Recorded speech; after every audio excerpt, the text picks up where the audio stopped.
Desde hace mucho tiempo, el debate entre Apple y Android ha estado presente en el campo de los teléfonos móviles.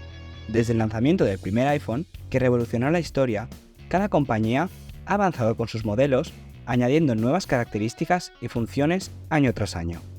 Con estos avances, también se ha mejorado considerablemente el apartado fotográfico de ambos sistemas, ofreciendo diferentes opciones para tomar fotos cada vez mejores. Eternamente existirá la lucha entre los usuarios fanáticos de cada marca, sobre cuál de los dos teléfonos es mejor en fotografía, aunque cada uno defenderá a capa y espada los motivos por los cuales creen que su marca es mejor.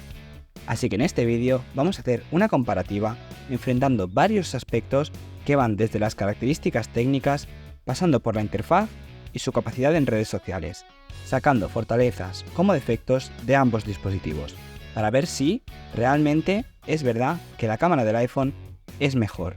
Para hacer este versus, compararemos el iPhone 15 Pro Max con el Samsung S24 Ultra, que serían dos teléfonos de gama alta, con altísimas prestaciones y una gran calidad, y que sobre todo son dos de las marcas más grandes y con más ventas. Y ahora sí que sí, vamos a pasar a la primera categoría, las especificaciones técnicas de la cámara. En este caso, el iPhone tiene un teleobjetivo con 12 megapíxeles, un ultra gran angular también con 12 megapíxeles y por último el sensor principal con 48. Para completar todo esto, en el apartado selfie tiene una cámara de 12 megapíxeles. Por otra parte, el Galaxy tiene 4 cámaras, un ultra gran angular de 12 megapíxeles, un zoom óptico 3x de 10 megapíxeles, el sensor principal tiene 200 megapíxeles y por último un zoom óptico 5x de 50. Además, al igual que en el iPhone, tenemos una cámara selfie con 12 megapíxeles. Al comparar las características técnicas de los dos teléfonos, podríamos pensar inicialmente que el Samsung es superior, debido a su mayor cantidad de cámaras y mayor resolución. Sin embargo, aunque las marcas hagan mucho énfasis en la cantidad de megapíxeles, esto solo influye en la resolución y el tamaño de la imagen. En realidad, existen otros muchos factores que influyen en la calidad de una imagen, como el objetivo, el grado de apertura, los sensores y su tamaño, o incluso los algoritmos fotográficos del procesado de las fotos, punto que trataremos un poco más adelante. Es por eso que un teléfono con 48 megapíxeles puede sacar mejores fotos que uno de 200. Últimamente estamos viendo teléfonos con módulos de cámara cada vez más grandes, ya que tratan de crear una combinación de 3 o 4 cámaras diferentes, cada una especializada en un campo específico, para conseguir que el teléfono se desempeñe lo mejor posible en la mayoría de terrenos de la fotografía. Por ejemplo, para capturar edificios o paisajes amplios, en lugar de usar el sensor principal del dispositivo, ambos utilizan el ultra gran angular, diseñado para ampliar el campo de visión y capturar un ángulo mucho mayor. Estas cámaras no tienen ni de lejos las prestaciones del sensor principal, y si nos fijamos tendrán peor iluminación y muchos menos detalles, pero cubren un área a la que la cámara principal no es capaz de llegar. Sin embargo, la calidad de las fotos no depende exclusivamente del hardware, sino que también influye en gran medida el software de cada marca, ya que cada teléfono tiene una forma distinta de plasmar los colores que se captan por el sensor en la pantalla, dándole una saturación y un toque muy característico a cada foto. En este aspecto, Apple fue muy criticada hace unos años por aplicar automáticamente una especie de filtro a sus fotos. Es decir, cuando tomabas una foto con una cierta luminosidad y exposición, al entrar a la galería, se aplicaba automáticamente un procesado que ajustaba los parámetros de la imagen, como el balance de blancos, la saturación, el contraste o la nitidez.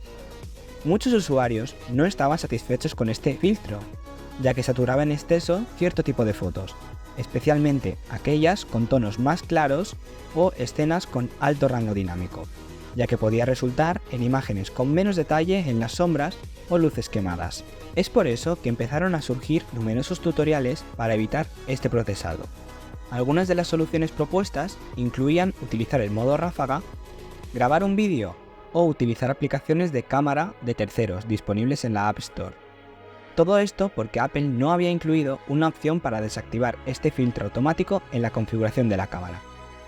Por otro lado, Samsung también aplica procesamiento a sus fotos, pero con la principal diferencia de que utiliza inteligencia artificial. Esto generalmente mejora los resultados y en comparación generan menos quejas en foros y redes sociales. Aunque no quiere decir que no exista gente que no esté satisfecha, pero la principal diferencia es que Samsung sí permite desactivar este procesamiento, ofreciendo a los usuarios mayor control sobre sus fotografías. Uno de los aspectos donde más se utiliza este procesado es en el modo noche, ya que las cámaras tienen que captar la máxima cantidad de luz y el teléfono se encarga de interpretar e iluminar la foto para que quede bien sin llegar a quemarla o saturarla demasiado. En este aspecto, ambos dispositivos han mejorado muchísimo gracias a la inteligencia artificial, que permite una mejor interpretación de los colores en condiciones de poca luz. Y ya que hemos entrado de lleno en el apartado del software, vamos a ver las principales diferencias entre las apps de cámara de los dos dispositivos. En cuanto a interfaz, la estética que nos ofrece Apple siempre está muy cuidada. Tiene un diseño limpio y simple, ya que está enfocada a la facilidad de uso, y esto se refleja en que podemos ver las opciones más recurrentes al alcance de la mano. Suelen facilitar lo máximo posible las tareas, como pasar de un modo a otro, haciéndolo de forma automática para que los usuarios no se preocupen de saber cuál es el modo que capturará mejor la imagen en esa situación. En cambio, Samsung tiene una interfaz muy completa y personalizable, con muchísimas opciones de control manual para tomar cada foto exactamente como el usuario final las había visualizado. Pero sí que es cierto que un usuario no experimentado podría verse abrumado al ver tantas opciones sin saber qué es lo que hace cada una de ellas y a qué se adaptan mejor. Además, al poder cambiar la interfaz de un sitio a otro, cambiar los colores y cambiar las opciones, puede ser aún un obstáculo mayor. En cuanto a opciones, ambos dispositivos son increíbles. Tienen todas las configuraciones y modos que cabría esperar de un gama alta. Sin embargo, los dos tienen cosas diferenciadas, en las que brillan por separado. El iPhone, por ejemplo, nos ofrece las Live Photos, para revivir el momento en el que se tomó la foto, o filtros para darle un aire determinado a nuestras imágenes. Por su parte, Samsung tiene modos como el Single Take, que captura tanto vídeos como fotos en cámara rápida, de una sola toma, o el modo Super Estable, para tener un vídeo con un acabado súper profesional, sobre todo si te estás moviendo mucho. Finalmente, vamos a comparar el nivel de funcionalidades que tiene cada app. En este aspecto, Samsung es la que más destaca, tanto con su modo Pro de grabación de vídeo como en su modo Pro de fotografía. En estos ajustes podrás cambiar la ISO, la velocidad de obturación, el enfoque, etc. Esto permite un control enorme para situaciones muy concretas de fotografías, como por ejemplo estrellas o imágenes con mucho movimiento. Sin embargo, Apple ofrece packs definitivos, es decir, que los modos que ya vienen por defecto en los ajustes predeterminados funcionan increíblemente bien tal y como salen de la caja. Por tanto, implica no calentarse la cabeza en ver cuáles son los ajustes más importantes a tener en cuenta a la hora de sacar una foto. Si le preguntamos a las personas que se dedican a redes sociales cuál es la mejor cámara, es muy probable que elijan rotundamente los iPhone. Estos teléfonos están especialmente optimizados para subir contenido a plataformas como Instagram y WhatsApp, asegurando que las fotos y vídeos se vean de la mejor manera posible, tras la compresión que realizan estas aplicaciones. Aunque Samsung está haciendo muchos esfuerzos por mejorar y optimizar estas aplicaciones en sus dispositivos para aprovechar al máximo sus cámaras, aún está lejos del nivel de optimización que Apple ha logrado con sus móviles, ya que esta marca tiene en comparación menos móviles y con mayor presencia, lo que provoca que los desarrolladores se vean incentivados a mejorar sus aplicaciones para iOS. Y ahora sí que sí, vamos a hacer las pruebas más objetivas de este vídeo, en las que veremos las diferencias entre subir contenido a redes sociales desde un iPhone y un Android, para ver dónde radica la diferencia y si supone una gran desventaja. En esta primera prueba, los dos teléfonos subirán varios vídeos a 4K a Instagram, y veremos cuál de los dos teléfonos acaba teniendo mejor calidad. Para hacerlo lo más justo posible, hemos compartido el contenido con carpetas, para así evitar perder calidad a la hora de compartir el vídeo. Estos son los vídeos originales que le han llegado a los dos dispositivos, y aquí tenéis la comparación sobre cuáles han sido los resultados de cada uno. Para recuperar los vídeos los hemos descargado directamente desde la aplicación, para así no tener que grabar pantalla ni perder calidad en el proceso. Hemos probado tanto vídeos en horizontal como en vertical, cambiando el enfoque y también cambiando la luminosidad, para hacer los defectos más notables. Lo primero que podemos observar al subir a Instagram estos vídeos es que la resolución ha bajado de 4K a Full HD, ya que Instagram todavía no soporta vídeos en esa resolución. Realmente lo que podemos ver a continuación son los 3 vídeos tanto en su formato original como subidos por el iPhone como por el Samsung.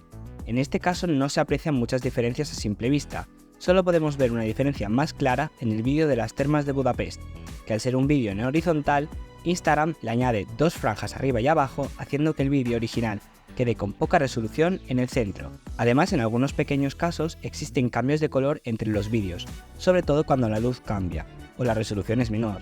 Es decir, podemos ver que en el mismo vídeo de antes la resolución y los colores son un poco distintos al del vídeo original. Pero a simple vista, en general, no parece haber muchas diferencias entre los dos vídeos, ya que es casi imperceptible apreciar la diferencia. Tendremos que hacer algo de zoom para darnos cuenta de las carencias de cada vídeo. Al acercarnos, podremos ver que la grabación original tiene más o menos la misma cantidad de detalles, mientras que el vídeo que hemos subido desde el Samsung, al hacer tanto zoom, se pierden un poco los bordes de los objetos. Al igual que si nos acercamos a una parte oscura, podremos ver mucho más ruido, porque en definitiva la imagen tiene un poco menos de calidad. Esto lo podemos saber por la compresión que hacen las aplicaciones al subir contenido. Por ejemplo, el vídeo original de las aguas termales de Budapest pesa 33,4 MB.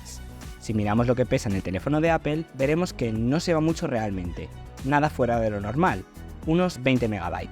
Mientras que si lo comparamos con lo que pesa el vídeo cuando lo subimos en Samsung, podremos ver que pesa 2,4 MB, que es una parte súper pequeña del vídeo original.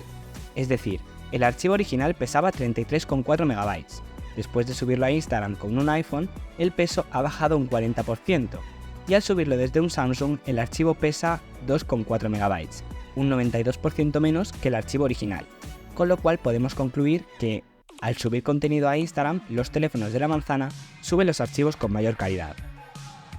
Ahora que hemos visto y comparado los aspectos de ambos dispositivos, podemos concluir que realmente no hay un teléfono objetivamente mejor o peor. Ambas marcas tienen áreas en las que pueden mejorar, simplemente se enfocan en aspectos distintos.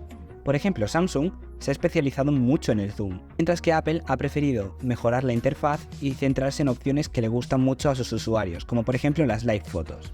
La elección entre estos dos dispositivos dependerá de las necesidades y preferencias del usuario, así de como los usos que se le vayan a dar al teléfono. Además, es muy importante reconocer cómo la competencia entre estas dos marcas impulsa la innovación constante en la industria de los teléfonos móviles. Cada año vemos nuevas tecnologías y mejoras que benefician a los consumidores, independientemente de la marca que elijan. Así que la mejor opción será aquella que se adapte mejor al estilo de vida y las prioridades de cada usuario. Tanto Samsung como Apple ofrecen dispositivos de alta calidad que pueden satisfacer una amplia gama de necesidades y preferencias, y que obviamente en la compra de un dispositivo no solo se tiene que tener en cuenta la cámara, sino un conjunto de características que engloban al teléfono en un pack completo, como la interfaz, el hardware, etc. Y ahora sí que sí, llegados a este punto, podéis dejar un comentario en el vídeo, ya sea positivo o negativo, y dando vuestra opinión sobre todas las marcas de móviles que conozcáis y tengáis. Además, agradecería mucho que dejaseis algún me gusta o que os suscribierais al canal si os gusta esta temática, ya que los vídeos largos cuestan mucho de hacer y así me podríais dar feedback sobre lo que puedo mejorar.